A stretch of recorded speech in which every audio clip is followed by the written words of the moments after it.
buenas tardes, bienvenidas, bienvenidos a su programa Disrupciones. Hoy es martes 3 de diciembre, el primer martes de este mes, del último mes del año 2024. Les saluda Isabel Briceño y me encuentro muy contenta de estar acá con ustedes en esta emisión de Disrupciones. Y pues esta tarde, como ya saben, nos acompaña, ya regresó por acá Ale Ruiz, también está Camilo Campo y nuestro compañero guerrerense Cau Sirenio. ¿Cómo están, compañeros? ¿Cómo estás, Cabo? Pues bien, bien, ya. ¿Cuántos días faltan para fin de año? Ya empecé a contarle los días a ustedes. 28 Que días. 28 días, Chis. no, menos, 27 días. No, es... Bueno. Quería ser más dramático, pero ni modo. Pero además hoy es el Día Internacional de Personas con Discapacidad, Ujú. así que hay que estar a tanto de lo que vamos a hablar. Espero que no nos pasemos de tiempo. Tú, Camilo, ¿cómo estás? Pues ya aquí cerrando clases en la escuela, ya estamos en el último tirón. Hasta ahorita ninguna, puras exentadas. Hasta ahorita, hasta ahorita. No, no es cierto, tampoco es cierto, tampoco es cierto. Todavía no es 28, Camilo. Como pagan, pues claro que va a estar bien sentado. Sí, pues ojalá. ¿Y tú, Ale? Yo bien, la semana pasada tuve una perrilla, una infección en el ojo, Ah, después una infección en el estómago mientras tenía mi infección en el ojo, pero ya está bien. Como no me enfermé en todo el año más que 2 veces, yo creo que mi cuerpo dijo es hora, ahora o nunca, ahora o nunca. Pero pues ya, vencimos a la enfermedad, ¿no? muy bien. Pues bueno, esta tarde vamos a hablar, tarde-noche, ¿verdad? Tarde-noche. Esta tarde-noche vamos a hablar sobre varios temas, como ya nos platicaba Cao. Vamos a hablar sobre, bueno, en realidad es una cápsula que tenemos, ya saben, en colaboración con la Comisión de Derechos Humanos de la Ciudad de México, sobre la discapacidad psicosocial, ¿no? Un tema importante. Y también vamos a hablar con Ricardo Valderas, que él es periodista, y vamos a platicar con él sobre pues este día pasado, el 1 de diciembre, pues que se conmemora lo del VIH, ¿no? En- Es como el Día Internacional Así para la es. Prevención del VIH. Sí, más bien, eso es lo correcto. No se conmemora. Perdón, exacto. Entonces, bueno, vamos a hablar sobre este Día Internacional del SIDA, sobre un reportaje que él realizó y publicó en pie de página, pero también tenemos otros temas que los compañeros nos van a ir ahorita platicando y arrancamos con Camilo, este caso sobre Melanie Ibarra. Pues échale, Camilo. Sí, justamente es un tema que ya lleva bastante tiempo, justamente 7 años, en el que pues la familia ha exigido justicia, se mantuvo exigiendo justicia respecto a este caso, que es un caso de feminicidio ya declarado por parte de su entonces pareja de Melanie Ibarra, que él es un piloto de la Fuerza Aérea Mexicana. Y pues lo que denuncian estos familiares, su familia, es que durante todo el proceso que llevaron, pues hubo varias como anomalías al interior del caso, ¿no? Denuncian a una jueza que es Evelina, ay, no, Vargas, me parece, te confirmo su nombre, no me voy a equivocar. Y el caso, Evelina Ramírez Venegas, ¿no? El caso es que denuncian que esta jueza lo que hace es como, pues, encubrir un poco pues, esta persona, ¿no? Que está acusada de feminicidio, que es José Luis N. Pues denuncian que justamente en la parte en los peritajes no se tomaron en cuenta varias cosas y se omitieron varias cosas, ¿no? Desde la caída típica que en la posición en la que encontraron a Melanie después de la caída, algunos moretones, algunas rupturas de huesos que indican justamente esta parte de que pues ella sufrió una estrangulación. Y pues no se tomó en cuenta todo esto durante 7 años. La familia estuvo caminando justamente con algunos defensoras de derechos humanos. Y es hasta ayer, martes 2 de diciembre, que pues dictan culpable o declaran culpable a esta persona acusada del feminicidio, a su entonces pareja, piloto aviador, y lo declaran culpable y va a ser hasta este jueves 5 que dicten su sentencia final, ¿no? Él ya se encontraba en prisión en 2023, lo metieron a la cárcel y pues es hasta ahorita que se dicta esta sentencia, ¿no? Y pues es importante justamente seguir dándole seguimiento a esta nota porque pues ahí no quedan las cosas, ¿no? Es como lo sabemos y pues así las cosas, compañeros. Ay, perdón. Sí, pues es clásico que en los temas de feminicidios que son perpetrados por las parejas, ellos digan que fue una muerte accidental. Obviamente no aceptan la culpa, ¿no? Entonces sí es un tema bastante importante, pues ya que desde el 2017 fue que la asesinó, ¿no? Entonces, bueno, su pareja a Melanie. Entonces, pues han pasado varios años y el jueves por fin se sabrá la sentencia, entonces estaremos pendientes. En pie de página ya hay una nota al respecto que nos compartió Isael Rosales, que forma parte de la organización Tlachinolan, que lleva pues este asunto de Melanie, el asunto, la representación legal, y pues en estos días se estará publicando también hoy otra nota al respecto, y ya el jueves tendremos más información respecto a la sentencia. Y pues, Cau, cuéntanos sobre el siguiente tema que está relacionado con la montaña de Guerrero. Pues de Acapulco nos vamos a la montaña porque tiene algo en común, sobre todo con el huracán John que estuvo afectando la costa guerrerense y la montaña. La diferencia está que en la costa, en Acapulco, por ser centro turístico, tuvo todo el apoyo del Estado para recuperarse, o medio recuperarse, después de estos fenómenos naturales que azotaron la costa, pero la montaña fue cosa completamente distinta, las despensas no llegaron a su tiempo, no llegaron las maquinarias, nadie llegó para auxiliar a las comunidades. Durante casi 2 meses estuvieron pidiendo ayuda de que les ayudaran para reparar sus caminos y no lo consiguieron. Y así que no le quedó de otra que organizarse. Y ese es el caso de un trabajo que nos compartió Manuel Tazafi. Quiere decir Manuel Tazafi, pero él lo está escribiendo desde su variante lingüística. Él nos está hablando de una comunidad que se llama El Paraíso, municipio de Metlatónotl, en la parte alta, y donde no había acceso para la gente llegar a las escuelas, la atención médica, así que no le quedó de otra que organizarse entre jóvenes, mujeres, varones, cooperar para comprar cemento, ponerle gas a la camioneta, traer piedra, agua, para poder levantar muros y levantar, hacer canaletas que permitan de que no deslave más desde el camino. Y eso porque después que el gobierno del estado mandó una maquinaria, pero no fue a botar el lodo a un lado, ya se fue, no hizo gran trabajo. Entonces, pues para eso quedara bien, pues tuvieron que trabajar. Y ese no es el único caso que hay en la montaña, casi en todas las comunidades. Y eso no es de ahora, ¿no? De que hace muchos años, de que vienen organizándose, si necesita una escuela, el gobierno siempre le dice, no, es que no tenemos terreno, no tenemos aulas para mandarle a los maestros. Entonces siempre dicen, no, pues nosotros ponemos el terreno y la casa para que no haya pretextos de que no puedan llegar maestros, y así se lo ha hecho. Hay otro caso que hablando de ese trabajo organizativo que tiene que ver con el desarrollo de las comunidades, una comunidad también del municipio de Metlatónotl, se llama Mininuma, que tenía problema de acceso a la salud. Entonces empezaron a hacer gestiones y la Secretaría de Salud le dijo, no tenemos condiciones para construirle su hospital o su centro de salud. Entonces dijeron, pues nosotros construimos nuestro centro de salud, mándanos médico y enfermeras. Se construyeron, pero después la Secretaría de Salud no les envió ni las pastillas, ni el enfermero, ni nada de eso. Este caso tuvo que llegar a la corte y se pararon y tuvo que el Estado resolver ese asunto, pero solamente de esa forma se organizan en las comunidades de Guerrero y en otras partes, que también hay mucho trabajo organizativo. El detalle es que no lo vemos. Sí.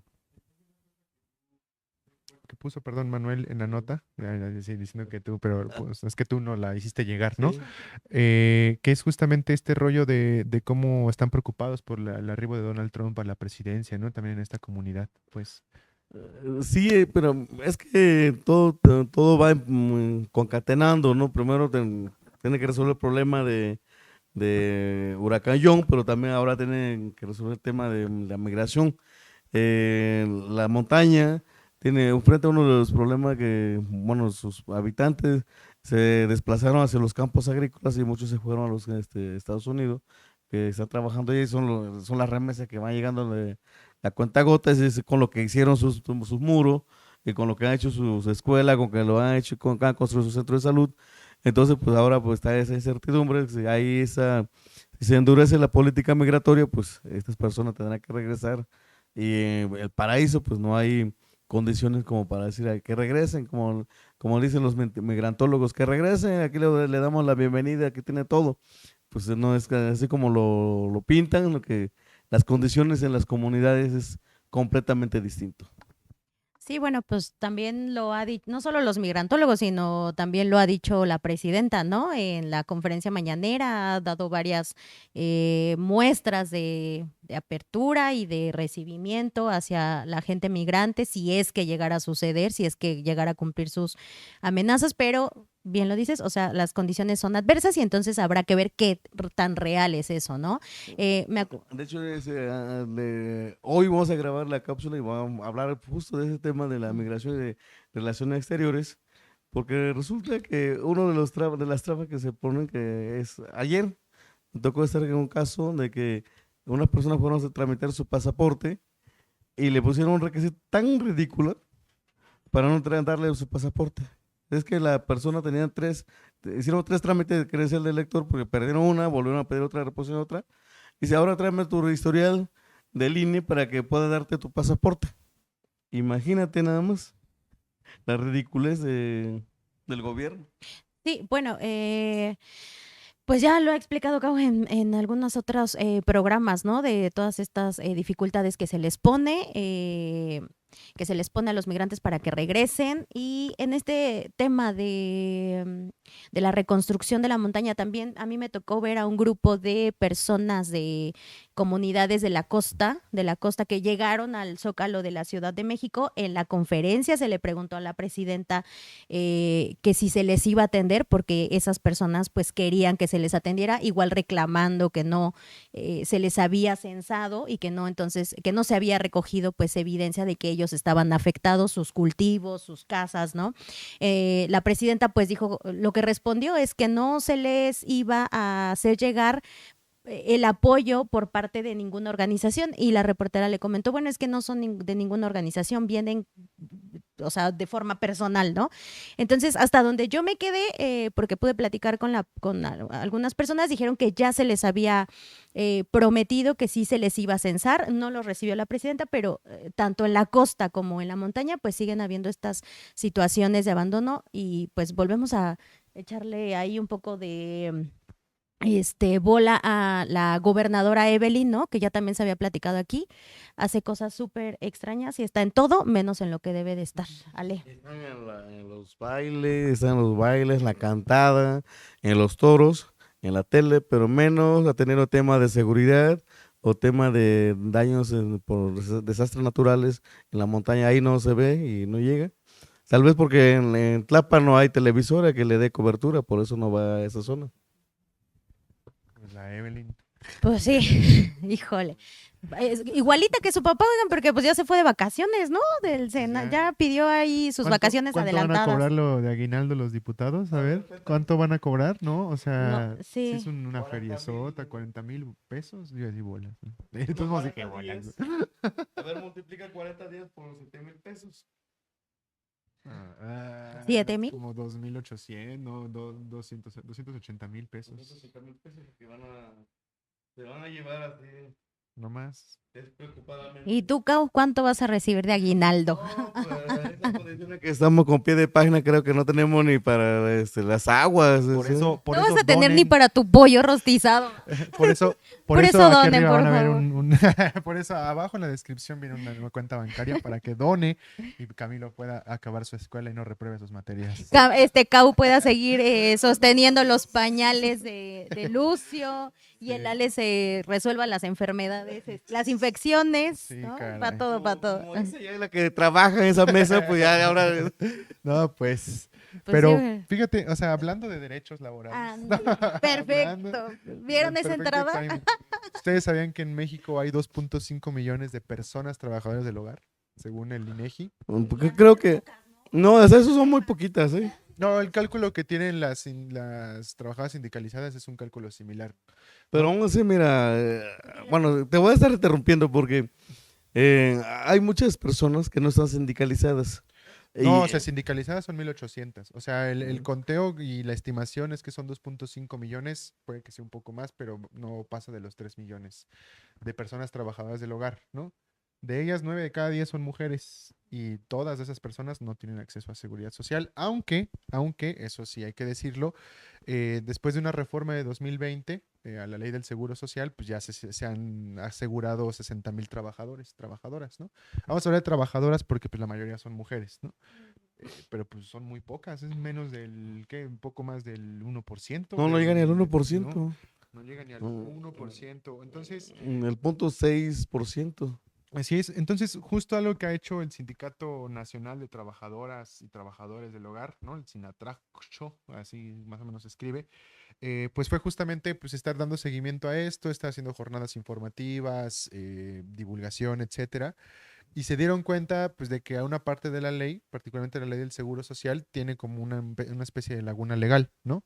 Esta laguna legal, según lo que están identificando, es de que en la ley, particularmente en el apartado 239b de la ley del Seguro Social, se establece que solamente se podrá asegurar a las personas trabajadoras del hogar cuando no trabajen de forma esporádica, ¿no? Y pues bueno, eso genera mucho problema porque obviamente una trabajadora del hogar muchas de las veces no trabaja de lunes a viernes, ¿no? Y mucho menos después de la pandemia, pues, ¿no? O sea, después de la pandemia se informalizó aún más el trabajo y o sea, se hizo como una domestiquización del trabajo, ¿no? O sea, uno trabajaba en su casa, el home office, etcétera.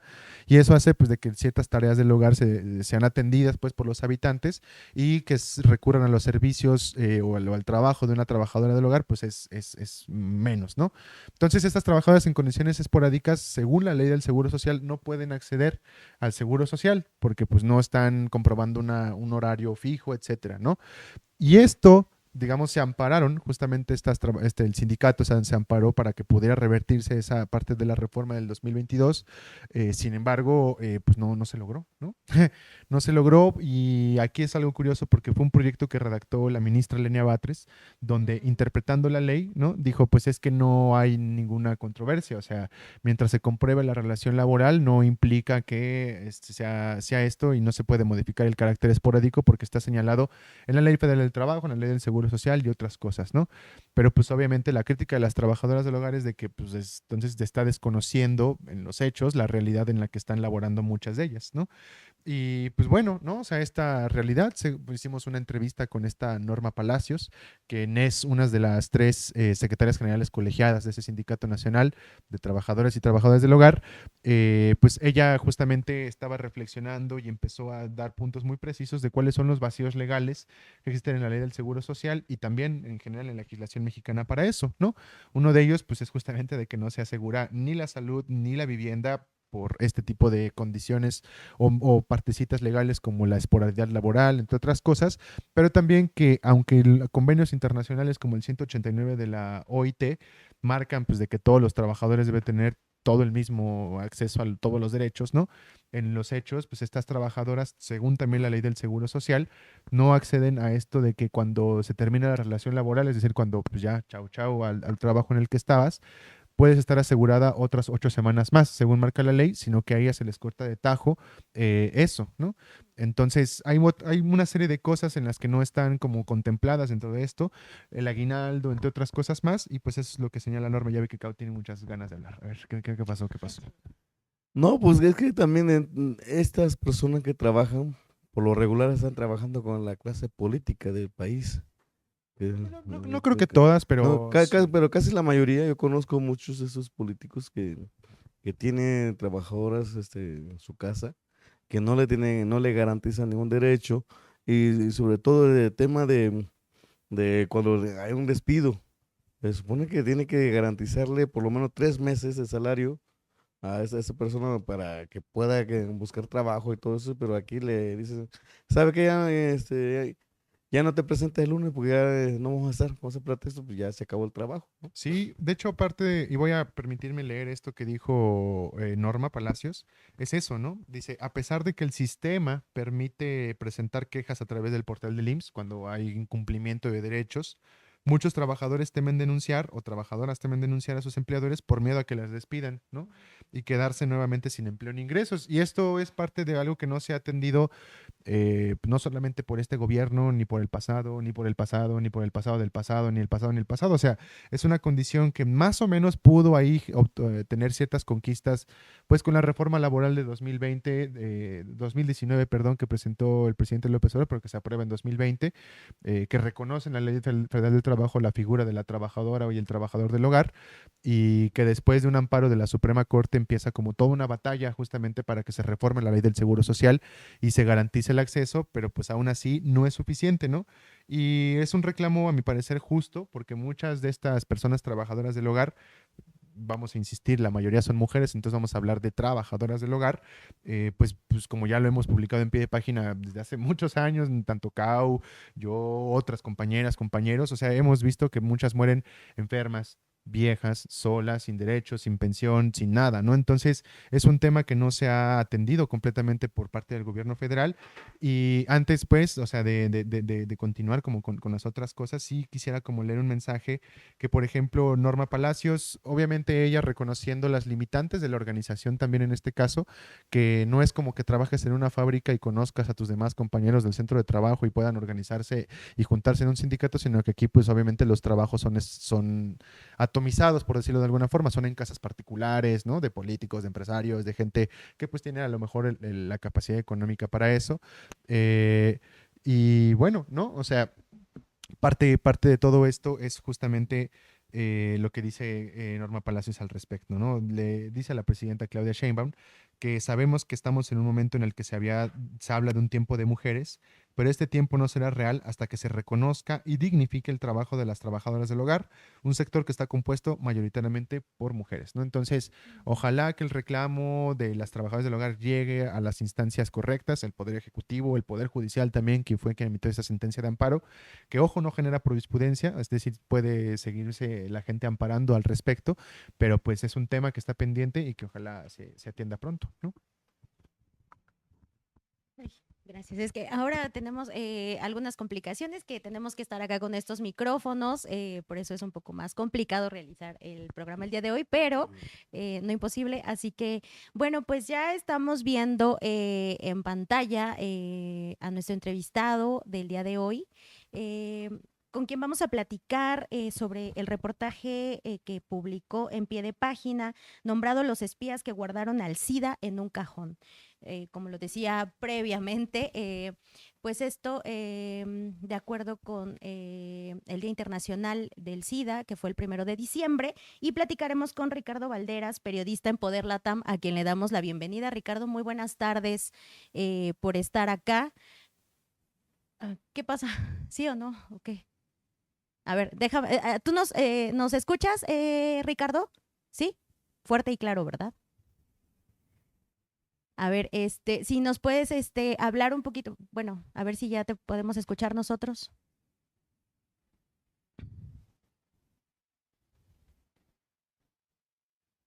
Creo que no se escucha, ¿verdad? Bueno, pues este reportaje que publicó Ricardo precisamente el 1 de diciembre, ¿qué día fue? Domingo, ¿verdad? Domingo. El domingo, pues nos habla sobre los inicios del movimiento LGBTI más en México y pues este tema bastante importante que... ay, ¿sí Hola, me hola, escuchan? hola, hola. Ahí estás, ¿verdad? Hola, yo estoy acá, los escucho perfectamente. ¿Ustedes me escuchan? Sí, ya te escuchamos perfecto. Ahora sí, pues Genial. disculpen ustedes los inconvenientes, también tú, Ricardo, disculpa que es un poco complejo a veces hacer los programas de esta forma, pero nos sentimos muy agradecidos por el que estés acá con nosotros para conversar sobre este reportaje y como arranque, pues me gustaría pedirte que nos hagas un pequeño resumen sobre lo que habla tu nota que publicamos acá en pie de página, por favor, Ricardo. Sí, no te preocupes, vicisitudes de una realidad alterada por la tecnología. Pues te comento un poquito del proyecto. Originalmente estábamos detrás de las consignas durante la marcha LGBT, es decir, los primeros episodios donde la comunidad empezaba a dialogar sobre el SIDA, esto a partir de 1983, donde se registra el primer caso en un hospital al sur de la Ciudad de México. Estos documentos provienen en su total de la Dirección Federal de Seguridad, que ahora se encuentran resguardados en el Archivo General de la Nación. Son una serie de legajos que en conjunto aproximadamente son 7,000 documentos, hojas todos, algunos engrapados, algunos por sección, algunos en legajo, otras partes en fichas. Y subsecuentemente, los policías investigadores adscritos a la Dirección Federal de Seguridad, recordemos, es este aparato de seguridad instaurado durante el periodo del PRI para reprimir movimientos insurgentes, grupos comunistas o abiertamente declarados ellos la Brigada Blanca como el grupo anticomunista del gobierno priista, pues dan cuenta de, en primer lugar, cómo se congregaban las primeras asociaciones o agrupaciones de homosexuales, lesbianas y personas en general de la diversidad, a fin de, primero, pues, marchar por sus derechos. Posteriormente se suman a la manifestación en el aniversario 10 del asesinato o de la masacre de Tlatelolco, para posteriormente en 1979 configurar lo que ahora conocemos como la primer marcha del orgullo por la diversidad. Este es un trabajo histórico y de datos que intenta relatar cómo se configuran las primeras bases del movimiento LGBT en México, alejándonos un poquito de este discurso tan norteamericano de que el orgullo es una inversión en Stonewall y que poco o nada tiene que ver con el movimiento local que estaba abiertamente abrazado, por ejemplo, al PSUM o al Partido Comunista Mexicano, en donde gracias a esta alianza se pudieron negociar las primeras articulaciones por acción afirmativa. Entonces, en resumidas cuentas, haciendo uso de esta información que ahora está desclasificada luego de un decreto de Andrés Manuel López Obrador, que proviene del aparato del México espía de los años 70 y 80 hasta el 89, porque ahí se transforma en CISEN, nos dimos a la tarea de investigar qué le interesaba a la Dirección Federal de Seguridad, particularmente investigando a personas de la comunidad. Y lo que encontramos es de todo. Hay una anécdota fabulosa de el activista y prácticamente uno de los padres fundadores del movimiento gay en México, Juan Jacobo Hernández, en donde nos comenta que, por ejemplo, había parte de su agrupación del Frente Homosexual de Acción Revolucionaria que no eran víctimas de espionaje. Ellos más bien eran consultados para ver cómo estaba el movimiento, es decir, eran una serie de intelectuales a los que estos espías recurrían por información. Y en este recurrir por la información, pues tenía dos vertientes. Una era que estos, digamos, policías, muchos de ellos también formaban parte de la comunidad, es decir, eran lesbianas, homosexuales o transexuales, y tenían relaciones sexuales con los grupos recientemente configurados, dado que en ese periodo era total clandestinidad, absoluta clandestinidad. No había un espacio público para la comunidad a partir bueno, desde los primeros conteos. Disculpen a mi dinosaurio. A pesar de los primeros conteos, bueno, los policías se acercaban y se coordinaban para ejecutar lo que en ese periodo se identificaba como racias. Las racias eran persecuciones súper dirigidas a la población para diseminar cualquier punto de reunión de la población LGBT. Todo esto dirigido en manos del Negro Durazo, el padre del actual gobernador de Sonora. Y entonces hay otra narración preciosa en donde, por ejemplo, Juan Jacobo nos comenta que estaba con la gente de Lambda, la gente de Grupo Sol, los que quedaban de FARC, porque para ese entonces ya se estaba dialogando la separación o la difusión de FARC. Y bueno, estaban justo promulgando por sus derechos una manifestación en el centro de la ciudad cuando la policía del Negro Durazo los detiene y les dice que, bueno, que qué quieren, ¿no? Juan Jacobo nos narra que hace frente a Alfonso Durazo a pesar de que él estaba acostumbrado a hacer uso de la fuerza pública, y justo en el periodo en donde al Negro Durazo no solo se le acusaba por enriquecimiento inexplicable, sino que se le acusaba por desaparición forzada de algunos migrantes de Colombia. Entonces, mientras estaba el país pasando por estos procesos de desaparición forzosa, fue justo el mismo periodo de tiempo en el que se configuran las primeras asociaciones de homosexuales en el país. Y estas asociaciones son las que hacen frente al Estado, muchas veces con apoyo de algunas fracciones políticas, siempre de la izquierda. Esto es importante decirlo porque es uno de los motivos por los cuales se vuelven objeto. De hecho, a posteriori a la candidatura de Rosario Ibarra a la presidencia de la República por el Partido Comunista, destapada por la comunidad LGBT, no había como tal un proceso de investigación directa a la población LGBT. Es decir, el motivo por el cual comienzan un expediente en lo general, es decir, en la materia de la diversidad, es porque los colectivos de la diversidad deciden asociarse con los partidos de izquierda, el Partido del Trabajo, el Comunista Mexicano y todas estas células de movimientos urbanos y populares que buscaban espacios en la política, que a cambio dieron las primeras candidaturas en la historia a cuotas por acción afirmativa, como es el caso de Nancy. Después de eso, después de esa firma, la Dirección Federal ya no investiga a intelectuales o a gente que le parece relevante, sino al movimiento como tal, porque empiezan a temer que esta alianza pueda ocurrir, pues, de un desplazamiento de algunos de sus propios candidatos. Así lo van narrando. Además de todo, de la línea de tiempo, desde el primer momento de la marcha, que es de la marcha 1 en 1979 hasta la marcha 7, tenemos también en el mismo documento, pero en la segunda pestaña, un pequeño esfuerzo por revivir un poco la chispa del activismo y tratamos de hablar con activistas contemporáneos que algunos trabajan con arte, algunos con salud, pero a todos les une la transversalidad que trabajan por tanto por educar a la población que vive con VIH como a la población que no en materia de salud. Tenemos el caso del registro, por ejemplo, de la querida Frida Romay de Cero Desabasto, quien nos habla y nos facilita los datos para poder hacer un registro geoespacial de todas las denuncias por falta de antirretrovirales en el país, siendo Jalisco, Sonora, Estado de México y Ciudad de México las que más reportes por falta de medicamento antirretroviral presentan. Esto lo hacen en el marco de su proyecto Cero Desabasto, que lleva el mismo nombre, con el fin de registrar, porque, por ejemplo, el gobierno federal reporta que hay abasto de medicamentos para el 98.3% de la población que es diagnosticada con el VIH o seropositiva. Sin embargo, en los números reales nos damos cuenta que los reportes, pues de hecho van creciendo. Cada vez es más común que en una farmacia del IMSS no exista el tratamiento antirretroviral y entonces tenemos un montón de recetas sin cubrir, tenemos un montón de denuncias por falta de medicamento.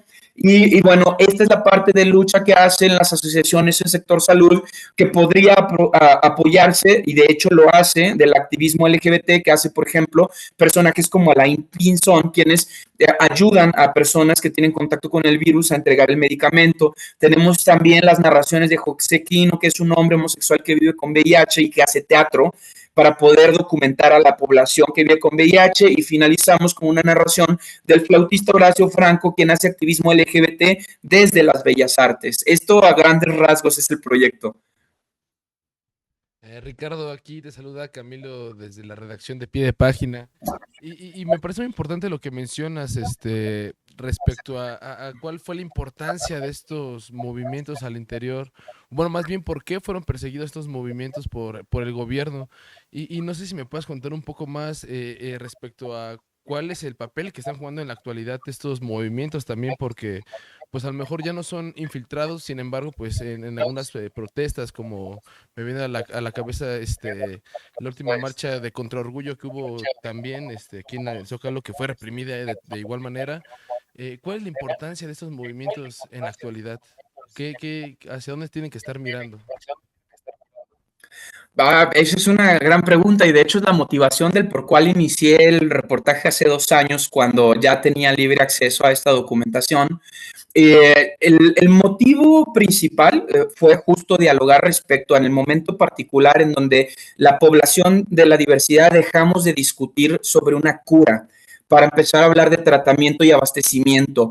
Ante la desolación de no poder encontrarnos frente a una cura de una enfermedad que ha costado cientos de miles de vidas de todas las personas, esto no es una condición endémica de la población de la diversidad sexual, sino afecta a todas y todes, pues de pronto dejamos de salir a las calles a exigir una cura contra el SIDA para poder simplemente terminar pidiendo acceso al medicamento. Hay una reflexión bien interesante que hace el querido Manolo Arellano, que es un periodista que tiene muchos años en el sector y su expertise es justo el VIH y que ahora trabaja en Clínica Condesa y es columnista en el Excelsior, me parece, que me mencionaba, es que era muy difícil pensar en una cura. De hecho, se creía que no había una cura, por lo cual en mi generación asumimos que la xerofobia no existe, lo que sí tiene es fobia a la muerte. Y entonces la respuesta de las farmacéuticas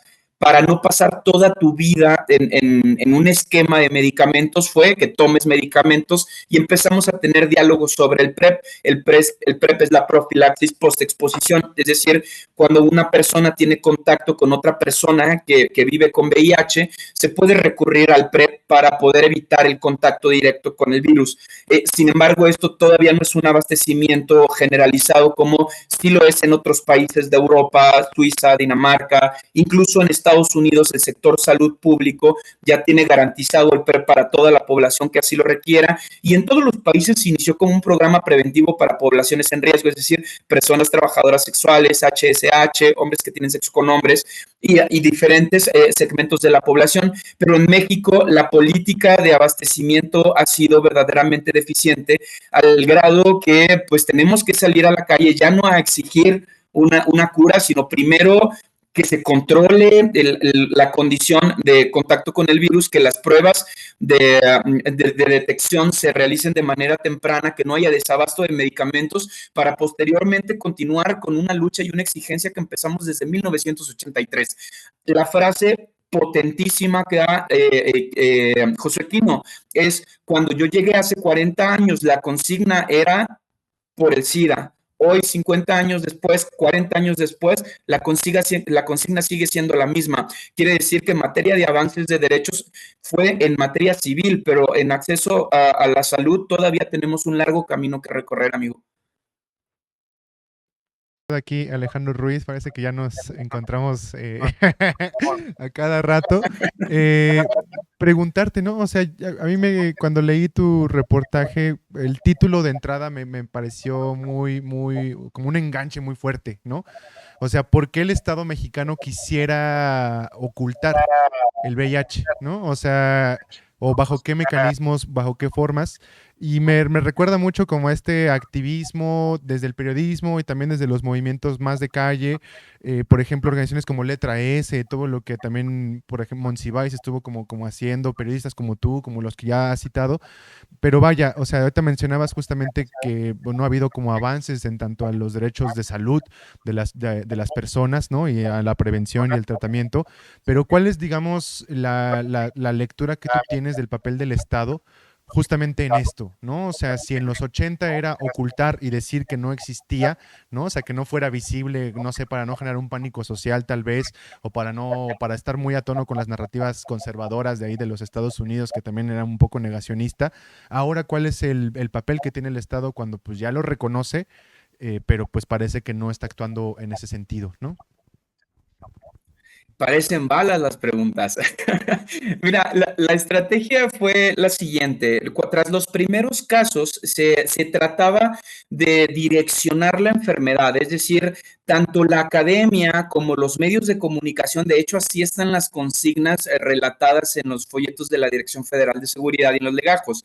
Era una enfermedad de homosexuales, ni siquiera de lesbianas, ni de travestis, ni de transgénero, ni de gente queer, porque ni se hablaba del tema, ¿no? Era una enfermedad casi endémica de los hombres homosexuales y entonces, justo para evitar el pánico moral, o para evitar el pánico se moralizaba la situación, es decir, prácticamente en ese periodo de los 80s todavía era una enfermedad de maricones, así lo categorizaban. De hecho, hay una sección en donde también hago un apartado de los adjetivos que usaban para definir a la comunidad: sodomitas, maricones, etcétera.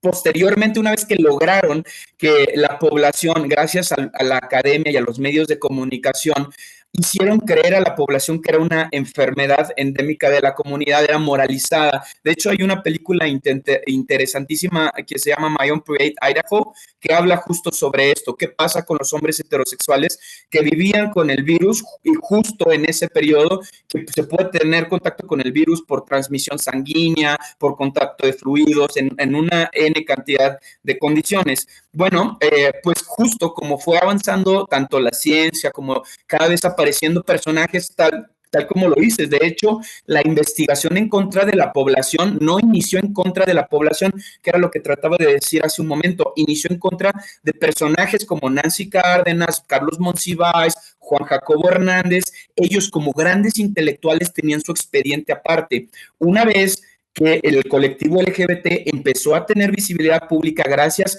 a su adhesión o contubernio, como quieran decirle, con el Partido Comunista y con los partidos de izquierda de su generación, fue entonces que la estrategia cambió, y entonces lo que ahora se trata es de no hacer público el que hace falta medicamento, porque entonces el Estado está violando el derecho humano al acceso a la salud, y esto tiene implicaciones jurídicas tanto en lo individual como entre cortes internacionales. De hecho, hay muchas personas que tienen acceso a su medicamento gracias a la figura del amparo. Esto quiere decir que al Estado, al ser incapaz de, digamos, atender la problemática de manera directa, en contubernio con muchas farmacéuticas, hay que decirlo, bueno, lo primordial es que no se sepa que hay una crisis, pero estamos hablando de una epidemia en materia de salud que tiene 50 años sin una cura viable. Si esto no es una crisis, pues yo no sé qué podemos asumir como una crisis. Durante la pandemia, por ejemplo, se toman decisiones muy graves como la de la clausura de las clínicas especializadas para atender el COVID. Son decisiones de muerte. La población de la diversidad que tiene estos requerimientos especiales ya no podía ir a atenderse porque, quienes aplicaban las pruebas muchas veces dobleteaban, y entonces los médicos tenían contacto con el COVID y ya no podían atender en las clínicas especializadas. Y la otra es que la gran mayoría de clínicas especializadas se cerraron para atender a la población en general, y volvieron a tomar la decisión de que la población de la diversidad o la población que vive con VIH es población de segunda, y entonces vamos a lo prioritario. Este es el principal interés: esconder una crisis que ya tiene muchos muertos, que lleva muchos años sin una solución concreta y sin un plan estratégico de detención. Hay esfuerzos muy valiosos como el de las clínicas Condesa, que atienden a la mayor cantidad de personas posible y que hacen un trabajo excelente. Sin embargo, pues son esfuerzos muy unificados, que, por ejemplo, no hay una clínica Condesa en Jalisco, ¿no? Y en dónde se atiende esta persona, y si no tienes adhesión al sistema de tratamientos, ¿con quién vas? Entonces, Sencida tiene algunas clínicas, pero por ejemplo, hice un reportaje justo en el mismo marco el año pasado, en donde demuestro que quienes te atienden te inhiben para recibir, por ejemplo, la profilaxis posexposición, justo porque no tienen insumos, porque no se le ha inyectado el recurso suficiente, y no se ha hablado con las farmacéuticas que año con año reactivan las patentes, y hay que pagar cantidades estratosféricas de dinero por una fórmula de medicamento que, si se generaliza, podría detener la pandemia. Ricardo, aquí Causerenio te saluda desde pie de página. Justo hace un año yo escribía un texto sobre la represión política en contra de la comunidad gay en la Ciudad de México durante la guerra contra insurgentes en la Ciudad de México, que encabezó el Negro Durazo. Y ahí habla en esa entrevista con los activistas, con Emma Duvalí, ella habla precisamente de esta detenciones arbitrarias que no iban dirigidas a un sector, sino que eran detenciones en las calles y llevadas a Tlaxcoaque.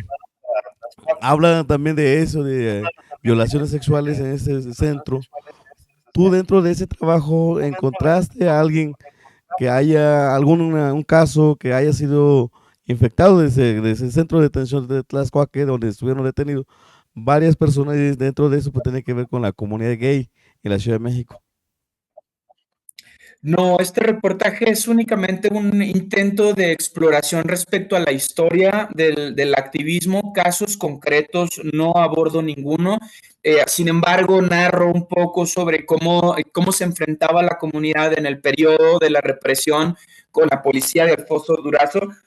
Tengo algunas narraciones particulares que podía contrastar tanto con el recuerdo de Juan Jacobo, con los documentos de la Dirección Federal de Seguridad que escribían de esa confrontación de Juan Jacobo. Sin embargo, evidentemente estos documentos, como son de la policía, no iban a poner ahí, ¿no? Ah, pues sí, maltratamos y desaparecimos a tal persona, porque pues es un delito. Y lo que trataban de hacer era ocultar justo estos procesos de persecución. De hecho, a las racias les denominaban en algunos casos difusión, es decir, o atomización. Querían que se desplegara la comunidad, pero todo el mundo sabemos que durante las racias había persecución, tortura y desaparición de la población de la diversidad.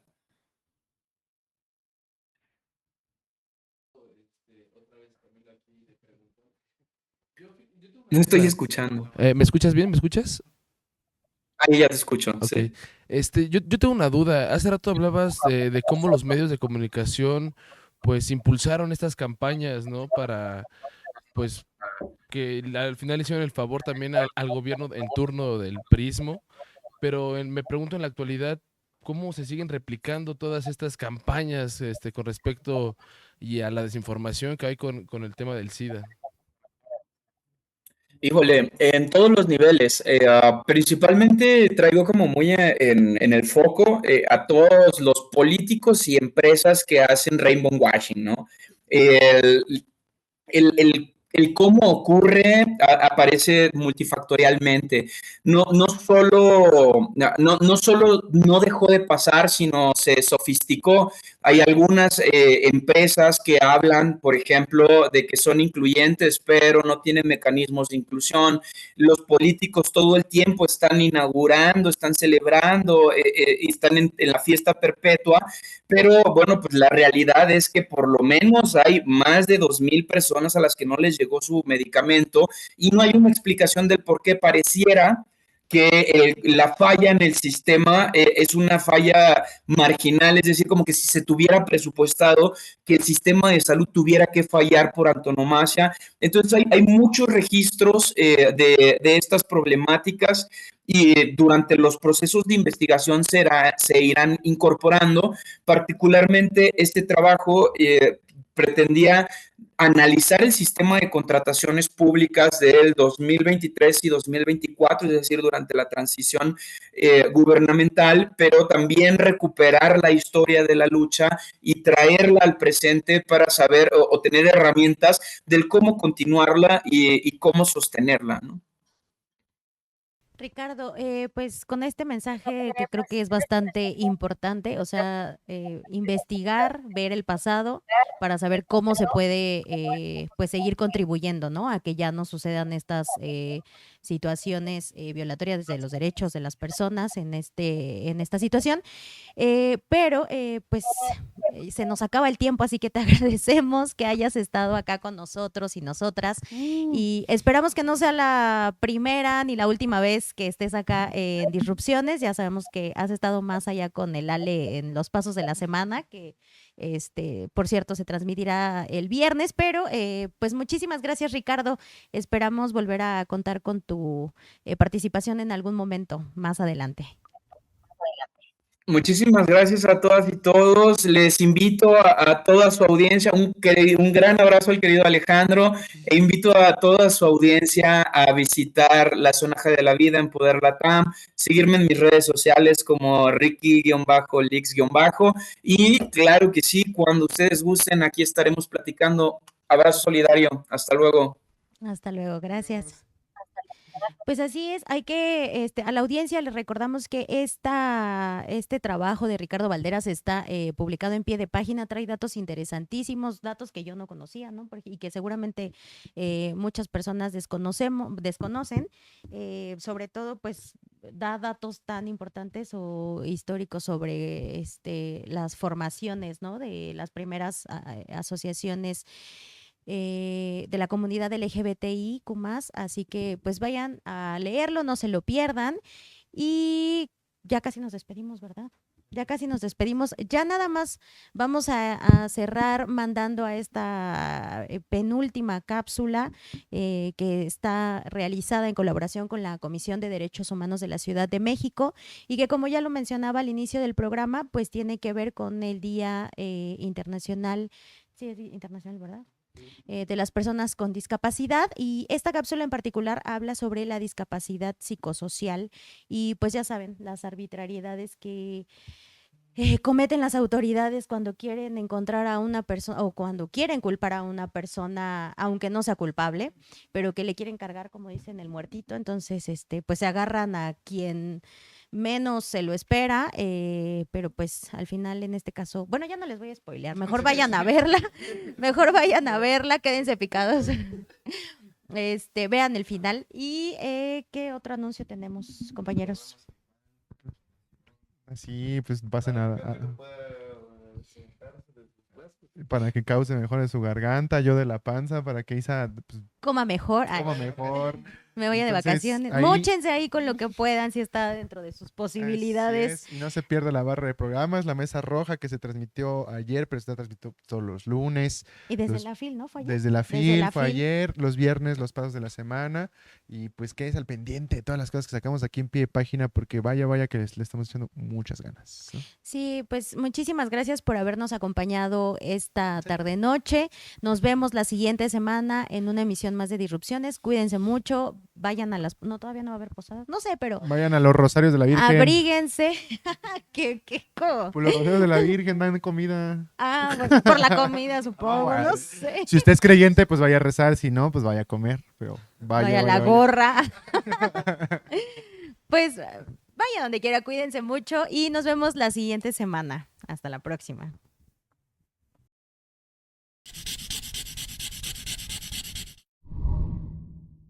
Yo en ese momento pensé, estaba casi seguro que había sido un secuestro.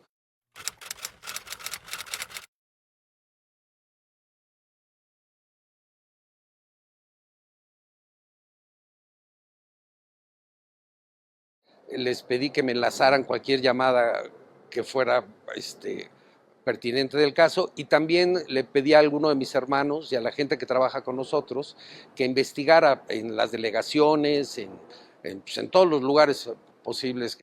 Mandé a la delegación inmediatamente y en la delegación nos dijeron que no tenían conocimientos de nada. Y en esa delegación Gustavo Madero, de hecho, cada hora estuvimos ahí en la delegación. Y entrando a la ciudad me avisan que ya Jorge lo habían localizado y que estaba en la misma delegación Gustavo Madero donde nos habían dicho que no estaba.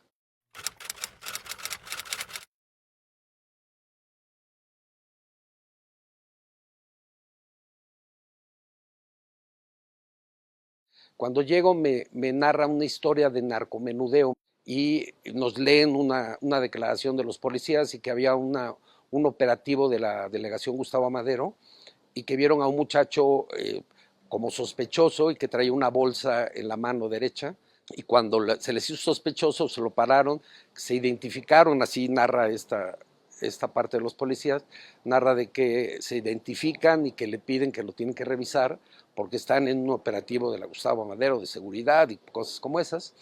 Él se niega, pero a pesar de eso ven que tiene una bolsa, y en esa, al ver la bolsa, se nota que es una bolsa con marihuana, que posteriormente al revisarlo bien notan que eran no una bolsa sino dos bolsas. Eso dice la declaración, que iban en un vehículo oficial, que iban dos policías perfectamente identificados.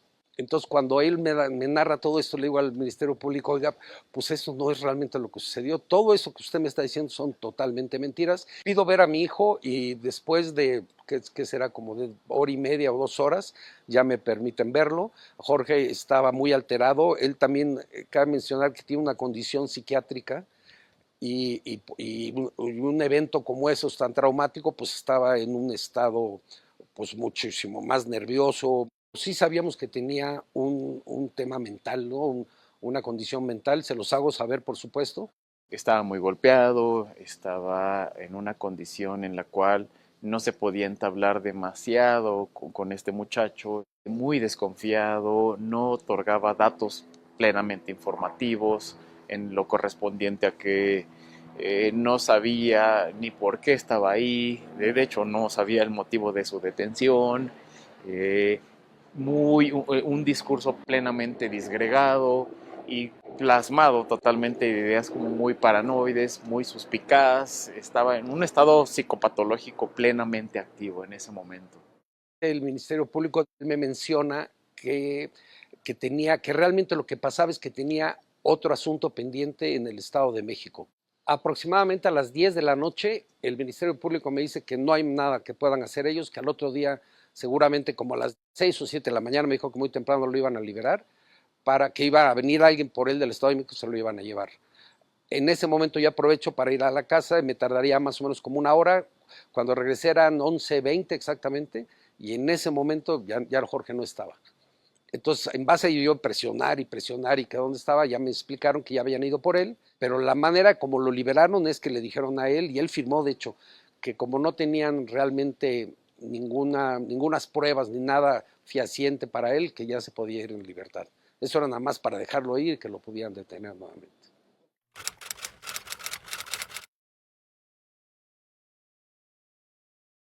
Pues yo fui su pediatra desde niño, o sea que quién más que yo lo conoce, tiene una facilidad enorme para hacer amigos. Es muy querido en la familia. Quería ser empresario como su papá, participar. De hecho, participó desde muy chiquito en su empresa. Iba de mandadero, sellando papeles y entregando cosas. Y poco a poco se fue involucrando hasta que llegó a crear cosas ahí que para ellos eran muy interesantes. Seguimos estando orgullosos de él. Nos insistían mucho en los edificios inteligentes. Parte de ello es controlar la luz natural. Entonces, él creó esa parte del control de luz natural, que desarrolló, que se trajo los proveedores necesarios para integrar los sistemas que hacíamos. Tiene muchas facultades para correr y llegó a correr maratones. Él entrenaba constantemente, siempre estaba en el gimnasio y procurábamos estar en ciertos puntos donde pasaban, porque no podíamos seguirlos por toda la ruta, para echarle porras, darle pues, agua para beber, electrolitos, un plátano. Y por supuesto todos en la meta apoyándolo cuando él llegaba. Él tiene buen pronóstico, Jorge, porque nació en un seno familiar muy adecuado, o sea, muy bueno, tiene mucha reserva cognitiva, o sea, es un chico muy inteligente. Ya estamos titulando el medicamento a la baja, ya no hay integración de ideas delirantes, el comportamiento en el centro es adecuado, que aunque, por ejemplo, tiene un estudio de ahí de imagen molecular que salieron varias áreas cerebrales muy dañadas, creo que la neuroplasticidad de él puede mejorar con el tiempo.